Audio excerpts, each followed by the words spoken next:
My name is Will Ross, and I'm the project manager for Redwood MedNet in Northern California. And I'm going to talk about how we've used Mirth open source tools to help build our HIE. Now, what is Redwood MedNet? It is a health information exchange that was formed in Ukiah, California in 2004. We began as a steering committee that was affiliated with the Medical Society, and I was the chief technology officer for one of the local clinics, and so I was pulled in for the project management side of the question, and we spent a year shopping the concept around to other nonprofits, figuring that there was clearly somebody out there that would let us run our project under them, and there wasn't, so we ended up having to go out on our own and form a new business from scratch, which we did. Our territory, we're located 1 to 4 hours north of San Francisco, depending upon what part of Mendocino County you might be in. It is a large county. We're almost the size of Connecticut, and it takes a few hours to drive across it. It takes me, when I leave my house, to get to the Mendocino-Humboldt County line is 3 hours of driving, so just as scale. Not a lot of people out there either. Mendocino has only 80,000 people. So what's a health information exchange? This is, I'm answering the noun question, what is a health information exchange? There's also the verb question, what is health information exchange? But I tend to think of it as a noun because we are an exchange that enables the data to be portable, the data to be agile, the data to be exchangeable. There's quite a few health information exchange initiatives across the country. This is from the 2009 survey from the eHealth Initiative. And you can see Redwood MedNet up there in the corner. This is a local map in California of different health information exchange initiatives. The color scheme shows green as in production, yellow as in a planning stage. This is actually an older, this is about 9 months old. One of these yellows is now gone, they're dead, they died. Some of the yellows are now green, they're in production. And there are some new greens, some new yellows dots happening. There's a lot of health information exchange interest. So how did we get going? We're a grant-funded startup. We have raised money by writing grants and using the grant money to develop software from scratch. In the beginning, we thought it was a really simple process. You get some money, you go out there and you shop for an HIE software vendor, and you're good. And we did an RFP. We had 6 vendors bid on our RFP, and we couldn't afford them. It was the short version of it. We had enough grant money to purchase, but not to operate. And so that wasn't going to hack it. So we said, okay, we'll just leverage our grant money and use it to build some open source stuff. I'm sure everyone here realizes this, but HIEs are essential for the network effect to happen. Right now, one of the reasons we don't have a lot of interoperability is because people are building an infinite number of point-to-point connections, and we really have to lose that. That's not going to work. So this is an older slide that's actually not completely accurate, but I'm using it just because it's got the logos of some of the underlying technology that Mirth uses. The key issue here is that we simply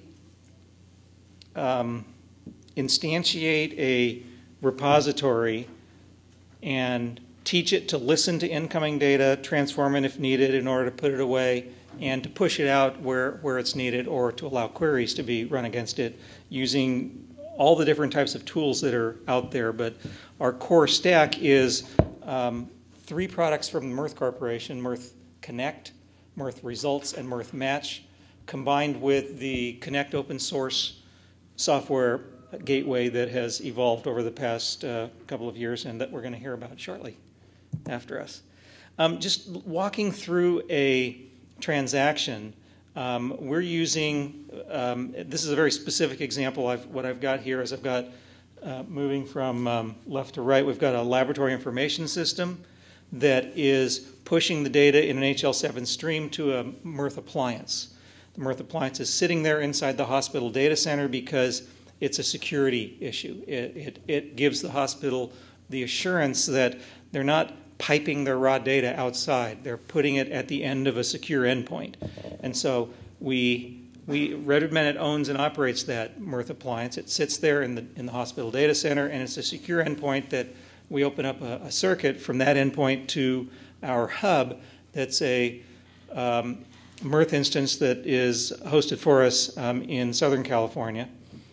And when the lab results get down there to the hub, we then apply our routing decision-making to it and decide where it needs to go.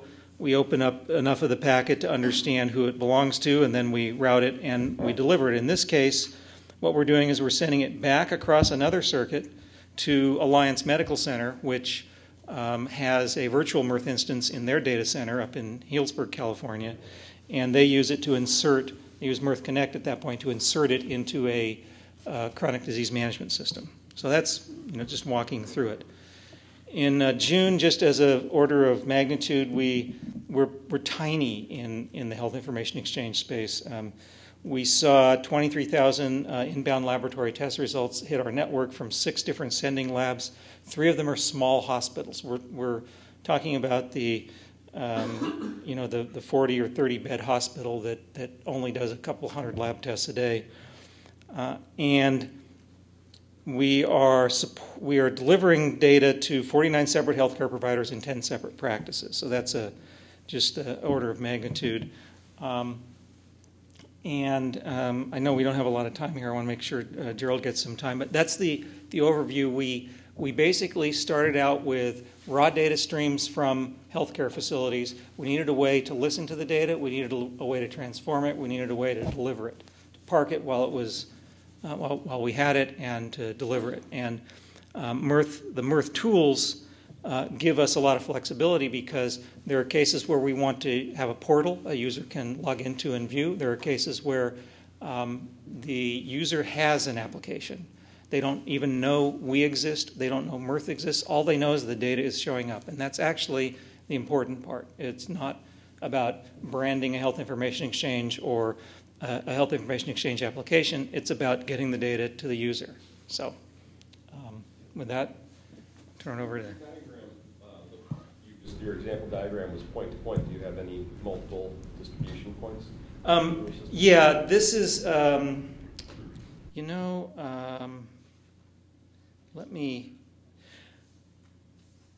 this diagram shows more of it because what we've got on the left side are 2 hospitals, a laboratory, and a radiology service going to 4 different clinics. And I've staged them so that they're different. The clinic on the top is an EHR. The second one has a chronic disease system. The third one just wants it to go to the printer. The fourth one wants to go to the portal. But the point is that none of these clinics are ordering all their tests from one lab. So the reason that this network effect works is that I have incoming data from more than one site that is all going to the same practice, or I have a practice that has, I'll give you a really extreme example. We have a consulting endocrinologist who is he's a super consultant. He sees patients from every hospital between Marin County and the Oregon border. He needs 30 interfaces built. And there's just no cost-effective way to do that without a network. And so as we build interfaces and turn on a hospital, suddenly, it's funny, the first thing we do now when we bring on a hospital is we check to see if this doctor's got any tests, and he does. So we always have a quick way to test the data stream. So did I answer your question? Yeah, that's the first one. The second one, are you running the master patient index in this? Yeah, well, yes, but we're not leaning on it. We're not tuning it. We haven't gotten to that business case yet. At the moment, as a business case, we're primarily results delivery. So we haven't actually started to really tune the matching and depend upon a community record. There's actually nobody looking for that use case right now. The technology can do it, but until we have a reason to go to all that trouble, we'll just let it sit there. So was it bi-directional? Did you get the request for the lab results, so that's how you know how to turn the client's data? At the moment, we don't have anybody ordering tests. So we don't see the incoming test order. We only see the outgoing result. Lab results are usually just a push from the lab today. Somebody orders it. There is an order. Right. That happens out. That's out of scope for this electronic traffic because it's arriving at the lab on a piece of paper. The patient is carrying the order. So. You're doing routing and no persistence of any of this data. Actually, we haven't deleted anything. We have it all. You have it. Okay. So we have a clinical data repository. We've got, for example, one of our practices is installing an EHR next year. When they do, unlike other practices that purchase an EHR and then build an interface, and from the point the interface goes live, they have data, and if they don't budget some money, they won't have any history. When Alliance goes live, they will be able to download 3 years of history from our repository. So we're persisting it. And specifically our participation agreement grants Redwood MedNet an unlimited license to the data as a persistent layer. If you're maintaining 3 years of information, is that well, in that case, that was the first site that we started working with. How, as a practitioner, if I look at a patient's information, do I know I got the right patient? If you don't have a strong patient master index. Because when you log in, you're not logging into the whole community. When you log in, you only see the patients in your practice. So you're not, now your practice may have more than one instance, more than one medical record number of the same patient. And we do that merging, but we don't merge across the community at the moment. We can, the tools can do that, but we're not doing it. So not a technical issue, that's a... It's a business case. Yeah. Yeah. And is that more on the, I'm sorry, I know, is that more on the individual provider side, or is that on your own funding side? Individual provider. They have no real incentive yet. They're competing. Say that again? They're competing. You know, the amount of competition in a rural area is limited. There aren't that many providers. They know each other. So, yes, there is some competition. If the Alliance patient shows up in the ER can grab the patient and get the Medi-Cal reimbursement for that visit, and it costs more, but they get the visit, even though it's the Alliance patient. So there is a little bit of that, but. Great. Thanks, Will. So my name is Gerald Bortis, and I'm with Mirth, and I want to talk a little bit about some of the Mirth open source projects that Will mentioned and that are being used in Redwood MedNet. So a little background on who Mirth is. We started in 1983 as a software consulting company working with various healthcare organizations. And we were working on an internal project, and we found that we needed an integration engine to handle some incoming HL7 traffic, and we wanted to make use of that data. So we looked around, we looked at what was available, and being geeks, we just wanted to download something and play with it, and we couldn't do that. We couldn't find anything that would just let us download it and play with it. So also being geeks, we said, okay, we'll just build our own. So we started building this interface engine. We called it Mirth. We released it 1.0 and decided to open source it. So we put it out to the community and kept developing it and kept getting feedback from the community, and that's how the Mirth project started. That got really successful. A lot of people started seeing it, started using it, giving us feedback, and we kept improving it. And then we decided to become Mirth Corporation and support Mirth, provide services for it, provide engineering for people who needed help integrating with it. And then we went on to develop some other Mirth products. So I'll talk about the product. Mirth Connect, that's our flagship product. Mirth Connect is a Java-based integration engine. So it handles the routing, transformation, filtering of messages. And it does it for a lot of standards, HL7, X12, DICOM, those are just a few, and numerous protocols. So if you use HL7, you're probably doing LP. We support web services. We support SMTP, just any protocol, any permutation of those letters, LP, H, and all that. We support all that. We also have a really good development environment, and this turns out to be really important. And this is a development environment for creating the interfaces or the links between these two systems, and we call them channels. And we're pretty proud of this because we've had people come up to us and say, I knew nothing about HL7. I downloaded Mirth, and I integrated it with my system, getting HL7 messages and pulling out some basic data that I needed in something like under 45 minutes, which if you've worked with HL7 and other integration engines, that's kind of a big deal to do that. So, because we have that cool development environment, because it's easy to set up and install, we have thousands of users. It's deployed in that we know of in hundreds of places. And thanks to the previous presenters, who a lot of them mentioned that they're using Mirth and they really like it. And because it's open source, we're constantly working on new connectors from requests we get from users. And one of the new things we've done is a new connector for the Connect project, so you can integrate your software with Connect through Mirth Connect. And this is just a screenshot of Mirth. It's showing the message editor, and it's showing, that's just a viewer showing a DICOM message that was received. So we have built-in support for double-clicking that message and viewing the actual image that was received. The other project that we have is Mirth Results, and Will mentioned that. This is a clinical data repository.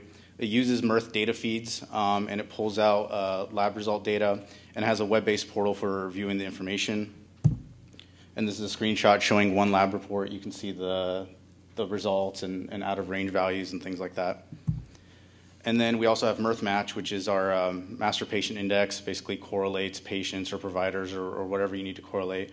And we developed it to be based on a matching module framework. So we give you a sample matching algorithm, but you can plug in your own if you want to. You can develop your own. So it's sort of a framework for developing the algorithms and then testing them.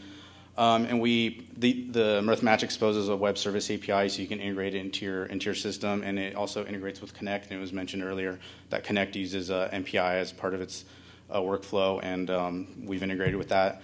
And this is just a screenshot showing Mirth Match, and it shows the potential matches, and then you can select a match and then perform some action on it, match the patients or resolve it.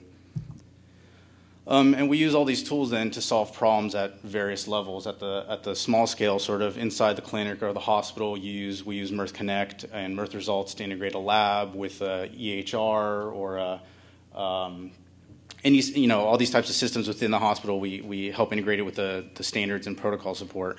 And then also at the higher level with Mirth Results and Mirth Match to integrate your organization, a hospital, with an HIE, for example. So sort of at all levels of the spectrum here. And going more towards the, supporting the integration at the different levels, we have something that we call Mirth Mocks, which stands for Meaningful Use Exchange. And it's basically the Mirth suite of products, all the open source products, Mirth Match, Mirth Connect, and Mirth Results, with the NHIN Connect project on a physical or a virtual appliance, and that we developed that and packaged that all up. We have various appliances from tiny ones to big 1U units, and this basically helps you get it into your organization, plug it in, and all of a sudden you have all those applications installed, configured, and all running. And that's it for my presentation. Any questions? You have a bunch of HL7 formats already defined and distributed in the product? What do you mean, versions like V2, V? Yeah. So right now, the way the interface development environment works is you provided a template. You say, I'm going to be receiving ADT messages, and you tell it that, and then it shows you all the fields for the ADT message, and it lets you do the mappings between it. Say, you type in first name, and it brings you the field that is the first name, and you say, I'm interested in pulling this out. And we support it for V2 right now, V2 2.3 to 2.5, 2.6 actually. And then we have the native format for inside of Mirth is XML. So we support V3 in that you can put in your V3 message and it's available for the drag and drop channel editing. Has Mirth 2 come out of beta yet? Mirth, no. We just released last week, I think, our RC2, and we're working out the final bugs right now, but it's close. We're waiting for the 64-bit version. Yeah, we actually have that. We have 64-bit we've had it for Linux, I think, for a little while, and then for Windows, we just released the 64-bit version, but we're still testing that one. Any support links?